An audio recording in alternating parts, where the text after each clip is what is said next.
আওয়ামী লীগ সরকারকে যুক্তরাষ্ট্রের কঠিন জবাব এবং একই সাথে যুক্তরাষ্ট্র ইঙ্গিত দিয়ে দিয়েছে যে সামনে যুক্তরাষ্ট্র আরও বড় পদক্ষেপ নিচ্ছে বা নেবে।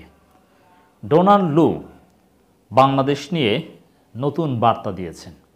সেই বার্তায় আওয়ামী লীগ সরকারের যে প্রোপাগান্ডা, যে তারা যেটা বলার চেষ্টা করেছে, অনেক সময় এক এক সময় এক এক প্রোপাগান্ডা, যে এক সময় বলতো যে সেন্ট মার্টিন চায় আমেরিকা, আবার বলেছে আমেরিকাকে ইঙ্গিত করে, যদিও নাম বলেনি, ইঙ্গিত করেছে যে বাংলাদেশের একটা অংশ, মিয়ানমারের একটা অংশ নিয়ে খ্রিস্টান রাষ্ট্র বানাতে চায়।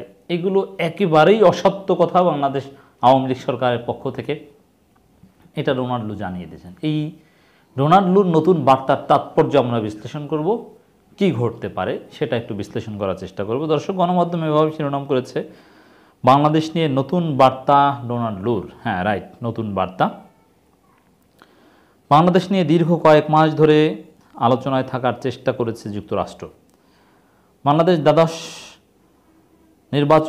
জাতীয় সংসদ নির্বাচনের আগে এবং পরে বারবার আলোচনায় এসেছে দলটি। কখনো আলোচনা হয়েছে সুষ্ঠু নির্বাচন নিয়ে, ভিসা নিষেধাজ্ঞা, আবার কখনো রাজনীতি এবং ডক্টর ইউনূসকে নিয়ে। পররাষ্ট্র দপ্তরে বাংলাদেশের দুর্নীতি নিয়েও আলোচনা হয়েছে। সম্প্রতি বাংলাদেশ সফর নিয়ে ভয়েস অব আমেরিকাকে দেওয়া সাক্ষাৎকারে যুক্তরাষ্ট্রের পররাষ্ট্র মন্ত্রণালয়ের দক্ষিণ ও মধ্য এশিয়া বিষয়ক সহকারী পররাষ্ট্রমন্ত্রী ডোনাল্ড লু বলেছেন, দুর্নীতির বিরুদ্ধে লড়াই করার জন্য বাংলাদেশের সঙ্গে কাজ করতে আমরা প্রতিশ্রুতিবদ্ধ। দেখেন, বাংলাদেশের বা সরকারের বিভিন্ন লোকজনের বিরুদ্ধে যে মার্কিন যুক্তরাষ্ট্রের স্যাংশন, সেটাকে তারা কিভাবে জাস্টিফাই করে, তার একটা বয়ান কিন্তু এখানে আছে। ন্যারেটিভটা খেয়াল করুন যে কীভাবে তারা জাস্টিফাই করে যে বাংলাদেশের সাথে কাজ করছে। এই যে আজিজের বিরুদ্ধে স্যাংশন, এর মানে বাংলাদেশের সরকারের সাথে, বাংলাদেশের জনগণের সাথে তারা কাজ করছে আজিজকে ঠেকানোর জন্য। এটা যুক্তরাষ্ট্রের পক্ষ থেকে তাদের পার্সপেক্টিভ না, বাংলাদেশের জনগণের জন্য সরকারকে সহযোগিতার অংশ হিসেবে। কারণ যুক্তরাষ্ট্রের সাথে যখন দেখা হয় বা আলোচনায় বসে সরকার, তখন কিন্তু তারা বলে যে না, আমরা তো দুর্নীতির বিরুদ্ধে, আমরা দুর্নীতি দমন করতে চাই, দুর্নীতি দমনে আমাদেরকে সহায়তা করুন তথ্যপত্র দিয়ে বা বিভিন্ন পরামর্শ দিয়ে। তো এই যে কাজে কর্মে তথ্যপত্র দিয়ে বিভিন্নভাবে হেল্প করছে যুক্তরাষ্ট্র দুর্নীতি দমনে, আজিজদের বিরুদ্ধে স্যাংশন দিয়ে। তো তাদের ন্যারেটিভটা খেয়াল করেছেন কিনা, যেটা ডোনাল্ড লুর বক্তব্যে উঠে এসেছে। এবং এই কথাটা ইম্পর্টেন্ট যে বাংলাদেশের সঙ্গে কাজ করতে আমরা প্রতিশ্রুতিবদ্ধ। এর মানে সামনে কাজ করবে, সামনে আরও বড় বড় পদক্ষেপ নেবে, আরও ম্যানিফেস্টেশন আছে তার এই সাক্ষাৎকারে।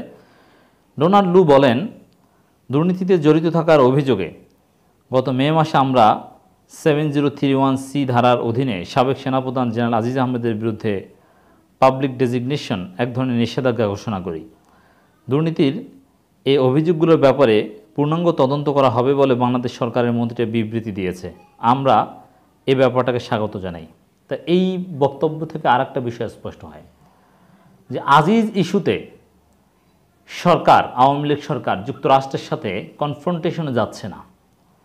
যুক্তরাষ্ট্রের সাথে এটা নিয়ে কোনো বিবাদে সরকার জড়াতে চায় না, যেহেতু আজিজ সাবেক। এজন্য যুক্তরাষ্ট্রকে বোঝানোর চেষ্টা করছে যে না, আমরা তদন্ত করব, আমরাও বিচার করব। আপনারা স্যাংশন দিয়েছেন, এটা একটা বিচার, ঠিক আছে ভাই, রাগ হইেন না, আমরাও বিচার করব। এরকম একটা বার্তা যুক্তরাষ্ট্রকে আওয়ামী লীগের পক্ষ থেকে বা সরকারের পক্ষ থেকে দেওয়া হয়েছে। কিন্তু ভেতরে ভেতরে সরকার যে আজিজের ব্যাংক হিসাব খালি করার সুযোগ দিচ্ছে, তথাকথিত আমাদের দুদকের মহাপরিচালক যে আগেই বলে দিচ্ছে তদন্তের আগে যে আজিজের কোনো দোষ নেই, আজিজকে যে গ্রেপ্তার করছে না, তার স্থাবর সম্পত্তিগুলোরও মালিকানা পরিবর্তনের সুযোগ দিচ্ছে, অনেক ধীর গতিতে তার বিরুদ্ধে বিভিন্ন তদন্ত বা তদন্তের উদ্যোগ, এখন পর্যন্ত আনুষ্ঠানিকভাবে তেমন কিছু শুরু হয়নি, এগুলো চলছে। লেট অ্যালোন মামলা তো অনেক দূরের বিষয়। এই কাজগুলো যে করছে, এই বিষয়টা যুক্তরাষ্ট্রকে বুঝতে হবে। আমরা জানিয়ে দিতে চাই যে এখানে যুক্তরাষ্ট্রকে সরকার বলছে যে না, আজিজের বিরুদ্ধে তারাও তদন্ত করবে, কিন্তু তদন্তের আগে আজিজকে নিরাপদে সরিয়ে দিচ্ছে, মানে লোক দেখানো তদন্ত, লোক দেখানো বিচার করতে পারে সরকার, এরকম দুর্বিসন্ধি সরকার আছে। এটা যুক্তরাষ্ট্রকে বুঝতে হবে। ডোনাল্ড স্বাগত জানিয়েছেন, কিন্তু এত সহজে স্বাগত জানানো উচিত নয়, কারণ সরকারের দুর্বিসন্ধি এখানে আছে। ভবিষ্যতে বাংলাদেশি নাগরিকদের উপর দুর্নীতির সঙ্গে সম্পর্কিত এ ধরনের নিষেধাজ্ঞা যুক্তরাষ্ট্র আরোপ করবে কিনা, মানে আরও নিষেধাজ্ঞা আরোপ করবে কিনা, এমন প্রশ্নে তিনি বলেন, যখন আমাদের কাছে উল্লেখযোগ্য দুর্নীতির বিশ্বাসযোগ্য তথ্য থাকে তখন আমরা সারা বিশ্বে নিষেধাজ্ঞা এবং ভিসা বিধিনিষেধ আকারে প্রকাশ্যে পদক্ষেপ নেই। এর মানে কি? এই বাক্যটার অর্থ কি ডোনাল্ড লুর? এর মানে বাংলাদেশে যুক্তরাষ্ট্র সামনে আরও অনেক স্যাংশন দিবে। অতএব যারা দুর্নীতি করেছেন আজই স্যাংশন খেয়েছে, আরও অনেককে স্যাংশন খাওয়ার জন্য বসে থাকেন। সরকার, অলিগার, বড় বড় গ্রুপ, কোম্পানি, এসালুম গ্রুপ, সামিট বা এরকম আরও অনেকে ধরা খেতে পারে বলে আমাদের যথেষ্ট ধারণা। একটু দেরি হবে, কিন্তু মার্কিন স্যাংশন আসবে। এবং একই সাথে আমি যেটা বলেছি, আগেও বলেছি, আবারও বলবো, যে ডক্টর ইউনূসের বিচার প্রক্রিয়ার সাথে জড়িত যারা, তারাও এক ধরনের স্যাংশন খেতে পারে। এখন আজিজের বিষয়ে সরকার ডিফেন্ড করছে না, কিন্তু যেমন যারা কোর্টে আছে, ডক্টর ইউনূসকে হয়রানি করার অভিযোগে তারা দায়িত্ব পালনরত অবস্থায় যদি তাদের স্যাংশন দেওয়া হয়, তাহলে সরকার ডিফেন্ড করবে, যেরকম বেনজিরকে ডিফেন্ড করেছে বা আরও অনেককে ডিফেন্ড করেছে। মার্কিন স্যাংশনের বিপরীতে তাদেরকে বড় বড় পোস্ট পজিশনে বসিয়েছে। বিরোধী দলের সঙ্গে দেখা না করার প্রসঙ্গে ডোনাল্ড লু বলেন, মানে এই যে সফর এসেছিলেন তখন বিএনপির সাথে বৈঠক করেনি, এটার কথা বলেছেন। আর দেখেন যে বিরোধী দল সংসদে কিন্তু জাতীয় পার্টি, কিন্তু সেটাই কেউ বিরোধী দল বলছেন। আন্তর্জাতিক গণমাধ্যমগুলো বিরোধী দল বলছে বিএনপিকে। তো বিরোধী দলের সঙ্গে দেখা না করা প্রসঙ্গে ডোনাল্ড লু বলেন, এটা সত্য যে গত বছর নির্বাচনের আগে আমি বিভিন্ন রাজনৈতিক দল নেতাদের সঙ্গে গোল টেবিল বৈঠকের সুযোগ পেয়েছিলাম। এটা প্রাক নির্বাচনের সময় নয়, তাই এবারের সফরে আমি রাজনৈতিক দলগুলোর সঙ্গে দেখা করিনি। রাইট, এটাই আমরা বলেছি যে নির্বাচনের আগের এবং পরের আচার আচরণ বা কার্যক্রম একরকমের হওয়ার কথা নয়। সেটা বিএনপিরও নয়, সেটা আমেরিকারও নয়, সেটা জামাতেরও নয়, সেটা আওয়ামী লীগের না। নির্বাচনের আগের এবং পরের দৃশ্যপট সম্পূর্ণ ভিন্ন। এবার ঢাকায় থাকাকালীন আমার সৌভাগ্য হয়েছে বাংলাদেশের বিভিন্ন সংগঠনের প্রতিনিধির সঙ্গে দেখা করার। এর মধ্যে ছিলেন সুশীল সমাজের প্রতিনিধি থেকে শুরু করে সরকারি কর্মকর্তারা। 7 জানুয়ারি নির্বাচন নিয়ে ডোনাল্ড লু বলেন, যুক্তরাষ্ট্র দৃঢ়ভাবে অবাধ ও নিরপেক্ষ নির্বাচনকে সমর্থন করে এবং মানবাধিকার প্রতি সম্মান নিশ্চিত করার ব্যাপারে দৃঢ়ভাবে প্রতিশ্রুতিবদ্ধ। এর মানে কি? 7 জানুয়ারি নির্বাচন যেরকমই হোক, যুক্তরাষ্ট্র সুষ্ঠু নির্বাচনের পক্ষে আগের মতো আছে, যুক্তরাষ্ট্রের অবস্থান আগের মতো আছে। এটাই ডোনাল্ড লুর এই বক্তব্যের অর্থ। এবং মানবাধিকার বা এগুলো নিয়ে যুক্তরাষ্ট্র পিছু হটেনি। পুরো নির্বাচনকালীন চক্র জুড়ে আমরা নিয়মিত বাংলাদেশ সরকার, বিরোধী দল, সুশীল সমাজ এবং অন্যান্য স্টেক হোল্ডারদের সঙ্গে নির্বাচনের পরিবেশ তৈরি করার কাজে যোগাযোগ অব্যাহত রেখে তাদেরকে একটি অবাধ ও সুষ্ঠু নির্বাচন করার লক্ষ্যে একসঙ্গে কাজ করার আহ্বান জানিয়েছে।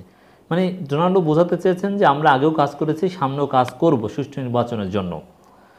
নির্বাচনী প্রক্রিয়াকে ক্ষতিগ্রস্তকারী সহিংসতা নিন্দায় আমরা সোচ্চার ছিলাম এবং আমরা বাংলাদেশ সরকারকে সহিংসতার ঘটনাগুলি বিশ্বাসযোগ্য তদন্ত করতে এবং যারা এসবের সঙ্গে জড়িত তাদের জবাবদিহিতার আওতায় আনার জন্য অনুরোধ করেছি। এই বিষয়গুলো নিয়ে আমাদের যোগাযোগ চালু থাকবে। এর মানে বাংলাদেশ বিষয়ে মার্কিন যুক্তরাষ্ট্রের তৎপরতা চালু থাকবে, যেটা সরকারের জন্য অত্যন্ত বিব্রতকর।